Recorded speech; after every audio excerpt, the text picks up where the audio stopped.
नहीं, देखिए, मतलब जस्ट बाय द वर्च्यू की वो नेता विपक्ष हैं, मैं इसीलिए सत्ता का होने के नाते उनका विरोध कर रहा हूँ? नहीं, मैं मानता हूँ कि आज उन्होंने नेता प्रतिपक्ष की गरिमा को गिराने का काम किया है। मैं हमेशा से खुद शब्दों की मर्यादा का पक्षधर रहा हूँ। मैंने हमेशा माना है कि जो विषय हो उस पे अपनी बातों को रखना चाहिए। स्वाभाविक है, कई बार हम लोग भी भाषण देते हुए भूमिका बांधते हैं, ये करते हैं, पर पूरा भाषण आपका भूमिका में चला जाए और पूरा भाषण आप उदाहरण के माध्यम से आप बोलने लग जाएं और उसमें कभी आप गार्डन का जिक्र कर रहे हैं, कभी आप मैजिशियन का जिक्र कर रहे हैं, और हद तब आप पार कर देते हैं जब आप हमारे प्रधानमंत्री को ऐसे शब्दों के उदाहरण के साथ जोड़कर बताने लगते हैं। आप कीजिए, विरोध करना है, आप नीतिगत विरोध कीजिए ना। आप बताइए डीमेरिट्स क्या क्या हैं, जो भी बिल आए हैं उसमें आप डीमेरिट्स बताइए, आप अपने सुझाव बताइए।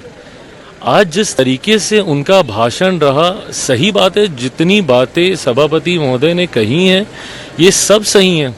आप किस तरीके का उदाहरण पेश कर रहे हैं अपनी पार्टी के फर्स्ट टाइमर्स के सामने? क्या वो इस तरीके का भाषण देने के लिए आप उनको प्रेरित कर रहे हैं? ऊपर गैलरी में बच्चे भी बैठे हैं, महिलाएं बैठी हैं, सब बैठी हैं, क्या लगेगा उनको? क्या समझेंगे कि नेता विपक्ष क्या बातें कर रहे हैं?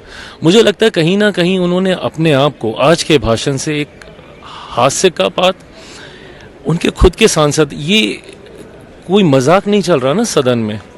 अगर आपको जोक्स ही क्रैक करने हैं, आपको फनी बातें करनी है, तो फिर आप स्टैंड अप कर लीजिए। आपके खुद के सांसद पीछे बैठे हंस रहे हैं, क्या आप संसद में लोगों को हंसाने आए हैं या इतने महत्वपूर्ण विषय पे गंभीरता से अपनी बात रखने आए हैं? Honestly speaking, I been extremely disappointed. आज जिस तरीके से उनका भाषण रहा, जिस तरीके से उनकी बॉडी लैंग्वेज रही, जिस तरीके से उन्होंने अपने आप को कंडक्ट किया, मैं मानता हूँ ये बहुत डिसअपॉइंटिंग है कि एक ऐसा नेता प्रतिपक्ष हमारे सामने है। और नेता प्रतिपक्ष की अहम भूमिका है, लोकतंत्र में विपक्ष की बहुत अहम भूमिका है। बट अगर विपक्ष अपने आप को खुद मजाक का पात्र बनाना चाहता है, खुद अगर कॉमेडी भाषण ही अगर उनको करने का अगर उनको मन है, तो मैं नहीं मानता कि फिर वो नेता प्रतिपक्ष के लायक हैं। चिराग जी, जिस तरह का विपक्ष का रुख है, आपको लगता है कि ये बिल आज पास हो पाएगा सदन में? देखिए, मुझे नहीं पता कि भविष्य में अभी कुछ घंटों में ही परिणाम सामने आ जाएंगे, होगा नहीं होगा। पर जैसा प्रधानमंत्री जी ने भी अपने ट्वीट के माध्यम से उन्होंने भी आग्रह किया कि हर किसी को अंतरात्मा की आवाज़ से मतदान करना चाहिए। जितने सांसद मौजूद हैं, हर किसी की नैतिक जिम्मेदारी भी है। आई डू अंडरस्टैंड, जब पार्टी पॉलिटिक्स की बात होती है, आपको अपने दल के आधार पर आपको फैसले लेने होते हैं, बट ये कुछ ऐसे फैसले हैं जहां पे नैतिकता को आपको आधार बनाना चाहिए।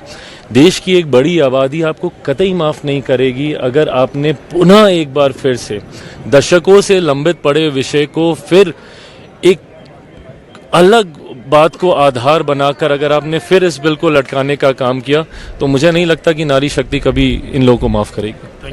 आपके राज्य की खबरें, आपके शहर की खबरें सबसे पहले जानने के लिए देखते रहें अमर उजाला। चैनल को सब्सक्राइब जरूर कर लें और पाएं हर अपडेट।